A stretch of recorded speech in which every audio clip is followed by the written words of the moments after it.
Timbog ng mga operatiba ang dalawang sospek na tinaguriang most wanted person sa magkahiwalay na manhunt operation sa Taguig City dahil sa paglabag sa kasong Republic Act 9165 o ang Comprehensive Dangerous Drugs Act of 2002. Alamin ang balitang hatid ni Patrol Woman Mary Tony Veva.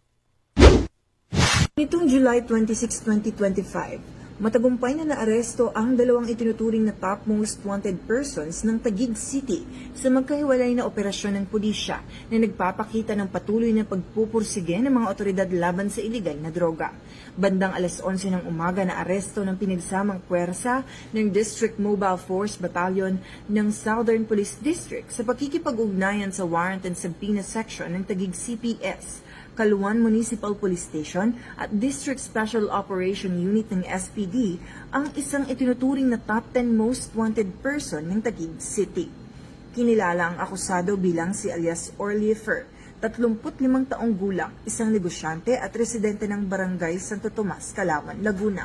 Nahuli siya sa kanyang tirahan sa Laguna sa bisa ng warrant of arrest para sa paglabag sa Section 12 Article 2 ng RA 9165 sa ilalim ng Criminal Case Number 11052-D. Ang warrant ay inilabas ni Honorable Antonio Murillo Olivite, ang presiding judge ng Regional Trial Court, Branch 267, Taguig City. Kasalukuyang nasa pansamantalang kustodiya ng Taguig City Police Station Custodial Facility si Orly Fer habang hinihintay ang pagbabalik ng warrant sa korte.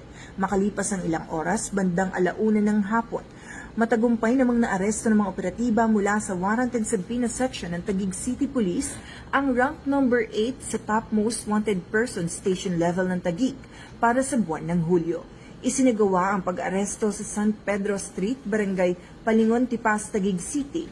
Kinilala ang akusado bilang si alias Brian, 33 taong gulang, isang tricycle driver at residente rin ng naturang barangay. Si Brian ay naaresto sa bisa ng warrant of arrest na inilabas sa ilalim ng Criminal Case Number 16389-D para sa paglabag sa kaparehong kaso. Ang warrant ay inilabas noong July 10, 2025 ni Honorable Abraham Joseph B. Alcantara, ang acting presiding judge ng RTC Branch 266 Taguig City na may inirekomendang piyansa na 200,000 pesos. Ipinagbigay alam rin kay Brian ang kanyang mga karapatan sa wikang naiintindihan niya bago siya dinala sa Taguig Pateros District Hospital para sa medical examination.